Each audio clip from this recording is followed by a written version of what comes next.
Ҳамада салом алейкум брато, чӣ хеле ки дидесен дар ҳамин парк омадем. имрӯз пагода беҳад хушрӯ кадай. Телефони нав омад. Ина чӣ хеле ки дидесен Poco F3 легендарный телефон, флагманский процессор хати. Шас ҳозир минам я ҳуй мекунем, мақсад нишон метиҳем мақсад чӣ хеле процессор дорад, чӣ хеле камера, комплектшида чӣ мебиёя. мақсад телефона ҳозир мешавад дар ҳамаи Айросия мақсад харида. Телефон нав буромад. ина мақсад 2021-03 буромадагиай. Телефон нав ай полни бигем ки пирашкие ки нав ай сковородка ина жари чиресай гирифтемша. ҳуй мекунем мебинем ку чӣ дора комплектшида. Телефон ҳозир ами 28-29 ҳазор ай. Процессориш ай ҳама процессори мощни ай. ҳозиражда аида процессори мощни нестай пока. Процессориш на самом деле мощни ай. ина ҳозир ҳуй мекунем комплектшида чӣ ай. Телефон нав ай ина пачкаем дина гирифтемша. ина мақсад комплектшида якм встречат мекуна. ини хеле вай скрепка дора. ҳуй мекунем дуруша. И вай ҳозир ман нишон метам ҷои наушник прамой дар телефон ҷои наушник отдельно надора. ини соединительный хати. аввал ҷои ҳамо зарядмонакш USB да мезани, баъд наушника да и соединить мекунӣ. хоб далши комплектшида иш қатиш омадаги ай.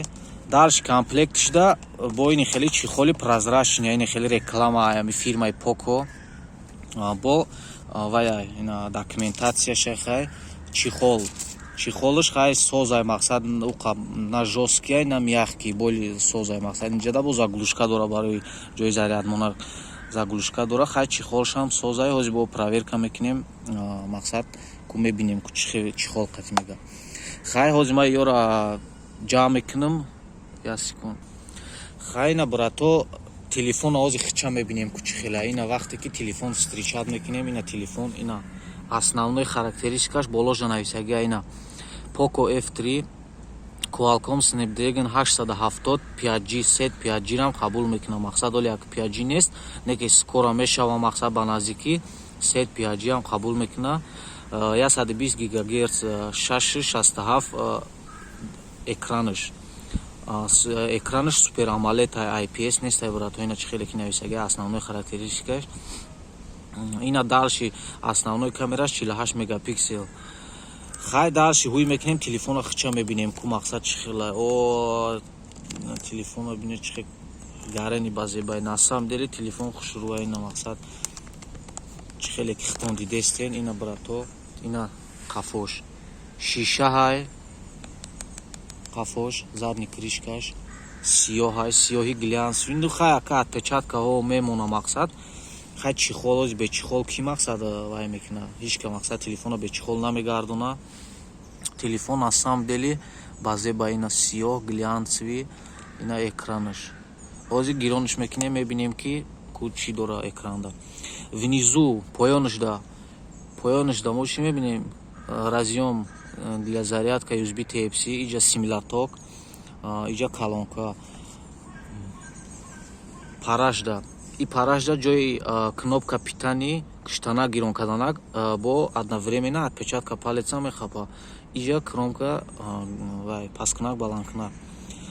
боложда инфракрасный порт для битовой техники управления. мақсад как пулт истифода мебарӣ. бо стерео звук дора. ина мақсад калонкаи дополнительный. хоб далши гирон мекунем телефона.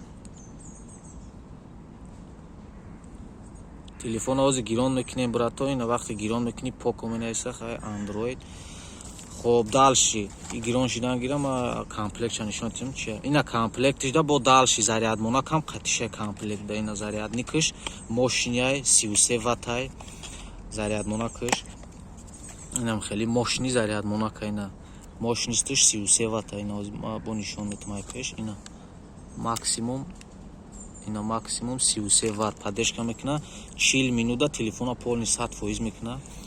ина мақсад разъём Type-C USB шам ҳам хеле оранжеви цвета, яъне ки супер чарж мегана ки ира мақсад мощния зарядмонакаш натури мощния зур заряд мета. ҳамаш тенҷа ҳамаи комплект чида меба чихол зарядник бо экранда пилёнкаам мақсад заводской ай завод пилёнкарам задагия ина чӣ хеле ки дидестем пилёнкаам задагия.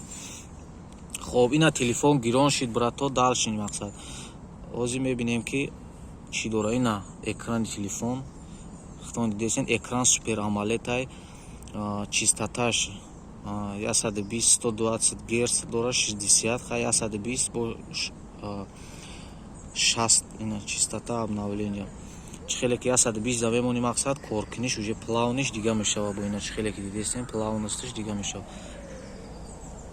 чистота ма мақсад тавсия метем ки 60 герц дамоне барое ки заряда бисёр мехӯрена вақте ки 120 да уже иҷа предупреждат мекунад ки високий чистота обновления экрана добавляет больше чёткость заряда мақсад бисёр мехӯрена инҷа поён да нависагие ки агар ки эконом кунӣ заряда мақсад 60 дамон шад хай як разница ҳастай мақсад уже мефаҳмӣ вақте ки кор кунӣ.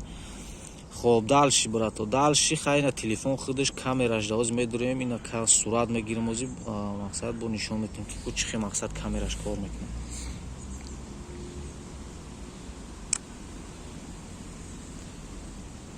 ай ҳама разрешение баландаш қати мегирем 48 мегапиксел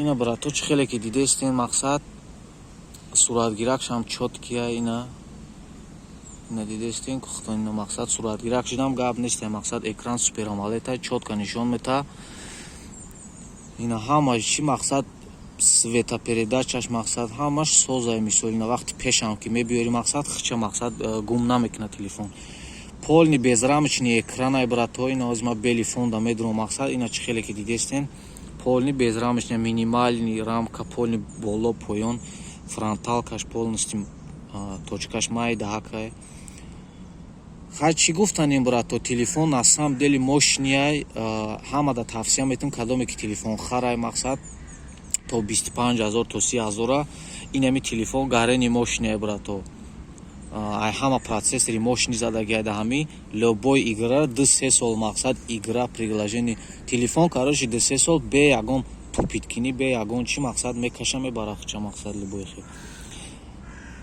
ҳозир бо ина мебинем ки мақсад версияш да мақсад чӣ оболочкаш версия MIUI 12.05 Android 11 ина чӣ хеле ки дидестем Android 11 последний Android телефон навай телефон памяташ 6 128 мақсад оперативкаш 6 памяташ 128 гига телефон 2021 0401 нав буромадагия телефон